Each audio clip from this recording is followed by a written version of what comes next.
If you track women through their ovulation cycle and you show them a picture of a man, same man, and you do nothing but vary his jaw width, when they're ovulating, the guy with the wider jaw is more attractive, and when they're not ovulating, the farthest away from that, the guy with the thinner jaw is more attractive, and that's associated with testosterone levels. And so women who are fertile like more masculine men, and basically if you're on the pill, then you're never in that ovulation phase. And so one thing that may have happened, and I don't know this for sure, but it's interesting to consider, is that since women have been taking the birth control pill, their preference for less masculine men has become more pronounced. And that could easily be one of the things that's fueling at least some of the tension that's existed and exists now politically between men and women. But the point is that you just cannot ignore the massive consequences of a biological revolution like that, and to make any other factor causal when you're trying to understand the political movements, especially in the last, say, 40 years, you're putting the cart before the horse. Now, it's reasonable to point out that the pill wouldn't have been accepted as a technology if certain political changes with regards to the emancipation of women hadn't already been in place, right? No one would have even been allowed to do something like investigate contraception. So you can't separate the biological from the political entirely, but it's still very useful to organizing your thinking to realize just how profound a revolution that was. But the neurological structure isn't exactly the mind. Like, the neurological structure isn't exactly your consciousness. There's some relationship between them that we don't know.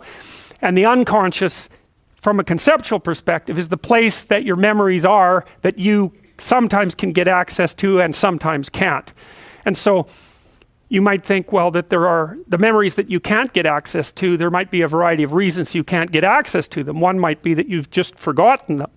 And one might be that they're so painful that you don't want to bring them to mind. You'll engage in tricks to stop yourself from getting access to them. Or maybe they're memories that are so complex and painful that even if you did get access to them, you wouldn't exactly know what to do with them. And so there's not a lot of reason for you to bring them to mind, because all it is pain without any utility. And when you understand that a little bit, you understand more about what Freud meant by repression. The thing about Freud is that he kind of believed that, like many people believe now, that when you remember an event in the past, it's almost as if you're using a videotape recorder, and that when you experience that, the memory is somehow recorded in you like it happened. But that's not a very accurate version of how memory works. I mean, we know that memories can be easily distorted. For example, if you interview someone about an event and you make suggestions that there was something present in the event that wasn't there, and then you bring them back a couple of weeks later and you ask them about the same event, they'll often incorporate the thing that they were told into the event. And the idea that you can make an objective record of something that's happening to you is kind of a strange notion anyways, because, so for example, if you're having an argument with someone and later you're asked what the argument was about and the other person is asked what the argument is about, there's no necessary reason why the accounts will jibe at all, because a lot of time when you're having an argument with someone, you're arguing about what the argument is about, right? You say, well, you're angry at me. Well, why? This is why I think you're angry at me. And you say, no, this is why I think this event has occurred.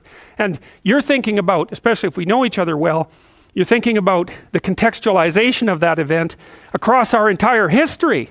And I'm doing the same thing, and I'm going to highlight things that you're not going to highlight, and I'm going to draw causal inferences that you're not going to draw. And for us just to get on the same page about the memory is going to be very difficult. So the idea that, especially with complex interactions with people, that you can somehow make a video recording of the memory and actually capture what happens is very, very, it's not true. You can't. I mean, you might be able to extract out certain objective facts, but generally, if it's a dialogical issue, if it's a relationship issue, it spans such a long period of time that just cutting a slice of it out doesn't constitute a reasonable record of what it means. And that's what you're more concerned with too. Like when you have an experience, you're not so much concerned about what happened from an objective perspective.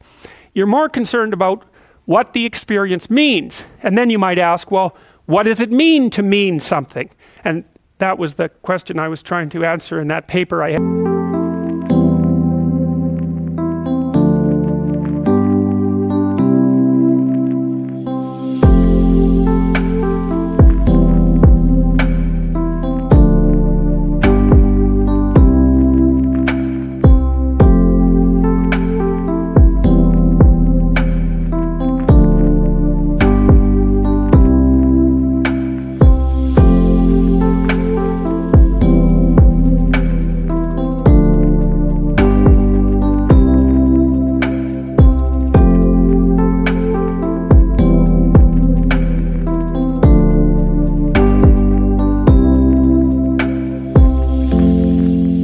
you read right at the beginning of the class. But one of the things that meaning means is that it has implication for the way you look at the world or the way you act in the world. And so if I tell you something meaningful, what that's going to mean is in the future you're going to act slightly differently, or maybe radically differently, depending on how meaningful it is, but also that the way that you look at the world has shifted. And the way that you look at the world is actually an unconscious process. I mean, you don't know while you're looking at the world how it is or why it is that you're looking at the world in that way. I mean, because, well, first of all, it would just be too complicated. And second, you wouldn't be able to concentrate on what was actually going on. So your attention, for example, is mediated by unconscious forces. And you know that perfectly well. And this is another Freudian observation. You know, if you're sitting down to study, for example, your conscious intent is to study, but you know perfectly well that all sorts of distraction fantasies are going to enter the theater of your imagination non-stop and annoyingly, and there isn't really a lot you can do about that except maybe wait it out. You know, so you'll be sitting there reading and your attention will flicker away. You'll think about, I don't know, maybe you want to watch Jane the Virgin on Netflix or something like that, or maybe it's time to have a peanut butter sandwich, or you should get the dust bunnies out from underneath the bed.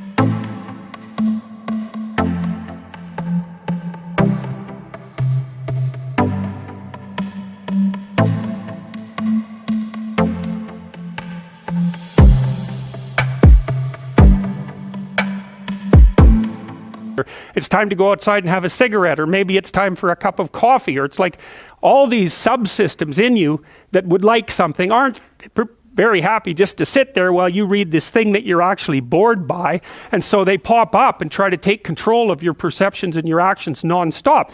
Maybe you think, well, this is a stupid course anyways, why do I have to read this damn paper, and what am I doing in university, and what's the point of life? It's like you can really get going if you're trying to avoid doing your homework, and then you might think, well, what is it in you that's trying to avoid? Because after all, you took the damn course and you told yourself to sit down.